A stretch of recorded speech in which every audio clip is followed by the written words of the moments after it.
Jay Rogers, founder, chairman, Local Motors, huge company, major stake in the future of NASCAR and all levels. First of all, tell us about the company.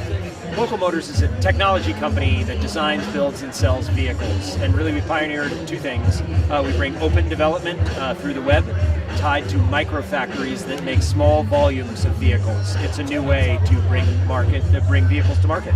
What kind of vehicles, what kind of volume? Get more specific as to what you really do. Well, what's exciting is we pioneered the method of 3D printing a car. And so what that means, we can send a digital file to a printer, click, print, drive. And so it's incredible. We can build a car in less than 40 hours from the time you hit print, and our volumes are about 3,000 units in a local area per year. And so that's a small volume fleet. This is a sports business show, but it's also a legacy show. You come from great family stock. Tell us about your granddad.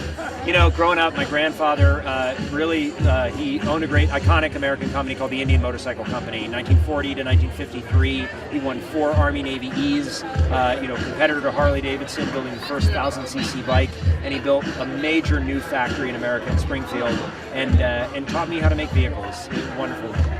Well, he also taught you probably how to promote and market a legacy, and you're directly involved in all aspects of NASCAR. Tell us a little bit about that. You know, NASCAR is an all-American series, and I believe so strongly in the future of American manufacturing, the future of American constructors, if you will, and engineering for young kids. We talk a lot about STEM education, but giving people something to aspire to is really amazing. You spend some time in Charlotte, you spend some time in Daytona, you begin to see what it's like for people to aspire to get out on the big circuit. You know, whether it's super speedway or down to the trucks, it's very important for people to be able to understand these are very efficient 200-mile-an-hour vehicles that are either running carburetors or they're running fuel injection, and they are really showing the height of aerodynamics, mechanical engineering, and driver skill. And the important uniqueness here is we always interview the chairman of Sprint or Verizon, and they all talk about top-down and their billions of dollars that are spent, which is important, but you have a foothold in the truck series specifically, so you believe in all aspects of NASCAR. Tell us about that one. We do. I'm a big believer in the undercard. I really think that, what you're looking for is people who want it badly. And when you go out on Thursday night for a truck race, the Camping World Truck Series is really about people who are diehard and want to see who the up-and-comers are. We've been fortunate enough to sponsor the number 11 Toyota Tundra Red Horse Racing truck. Ben Kennedy is the driver. Ben is a lovely man. We go forward and we're looking at the millennial. So we're a business. And you sponsor trucks because you think you can sell something. You sponsor a vehicle because you think you can sell something.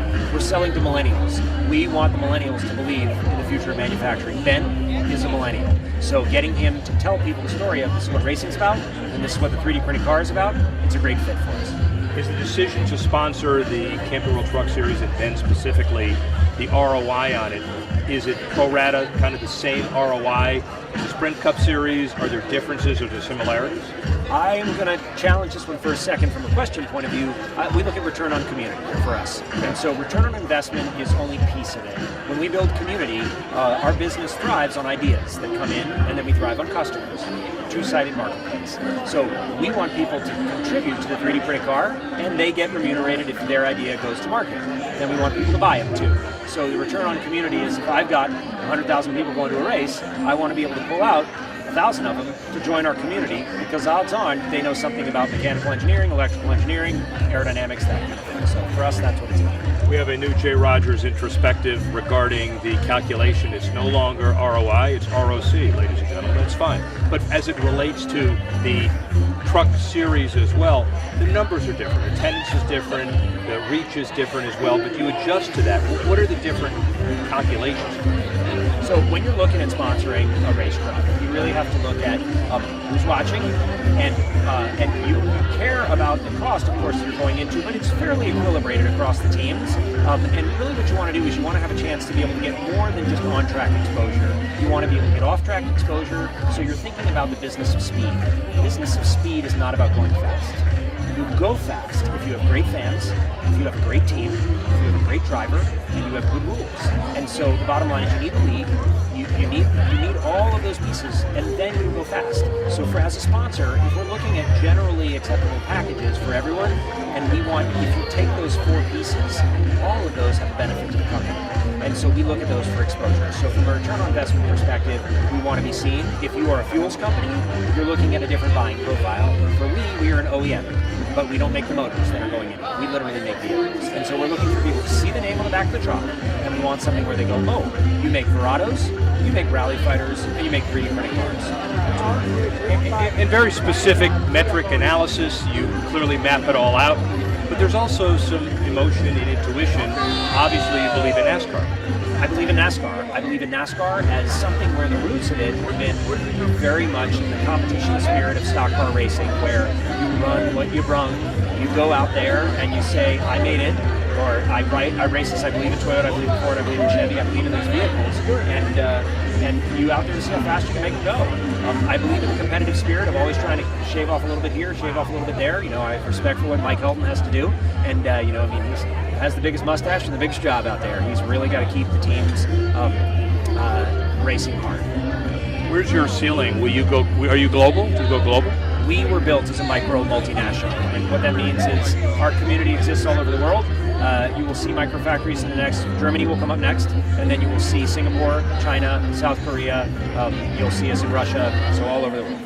All the NASCAR expansion opportunities, they're talking about Germany and also Europe. Is that compatible and synergistic with the stuff that you're doing as well?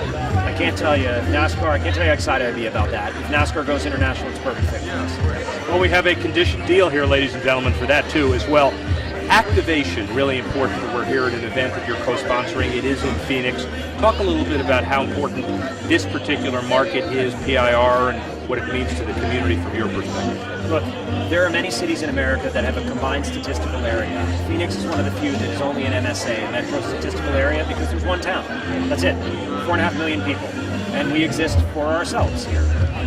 If you look around us, we've got a great downtown, but it's small, and it's a very, very widespread city. It takes 2 hours to get across. All of us know that when we go to PIR, if you live down in Chandler, it's a long road.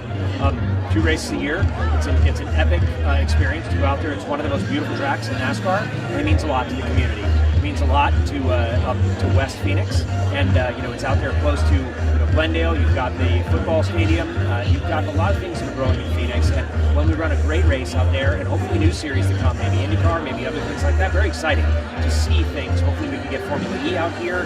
You know, it's exciting to see racing be part of the heritage, and you know, with any luck, it appears we'll be sold out for the race, so for the big race.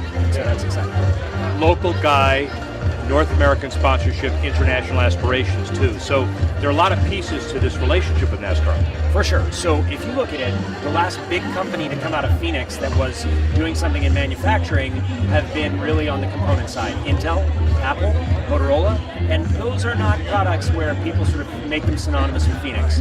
We do have an aerospace and a chip heritage here, some water bottles, other things like that, but there's nothing like making cars. It's the largest job multiplier, it's advanced manufacturing, great jobs, and thankfully the governor and the mayor, the Gila River Indian tribe, the people who really matter here, Senator Flake, you know, Senator McCain, we have Senator Kyle Williams here, you know, we have great backing, great interest, and because people understand it's about jobs. You sound like one of your drivers. You covered everybody. That's a great sponsorship deal. As far as long-term commitments as well to your growing business, your particular business, how important, Ben Kennedy, the sponsorship, and how important is sports sponsorship generally to marketing and how you do your business? Look, Frank DeFord said it the best. At the site of one of the greatest tragedies that we've had in off-road racing, we lost about 14 bystanders a couple of years ago, and Frank DeFord has said it a number of times. He was a great sports writer.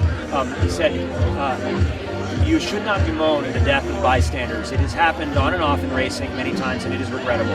But what he said is, we all go to great sporting events to get the thrill of the chase. And sometimes the thrill bites us. And that doesn't help the mothers and the fathers of people that were killed in the stands or the children. But what it does mean is that sport is alive and well. And we do our best to keep our fans safe. NASCAR does an amazing job with the safer barriers, and we've got a lot of great things to keep the tracks dry and other things like that. But the bottom line is that it's an exciting sport to go to. Where is Local Motors and the business of NASCAR generally in 10 years? So Local Motors will be a public company. We will be the most innovative car maker in the world. Our ability to drive, we will do in excess of $3 billion in revenue in 8 years from now. And we have got an opportunity to have the fastest turn of automotive manufacturing ever. Today, the best automotive company, Tesla, in terms of speed, puts out a car every 4.5 years. We'll be able to put out a car in 4 months. It's good to know, Jay Rogers, your expectations are modest. Thank you very much for being with us. Thank you, sir.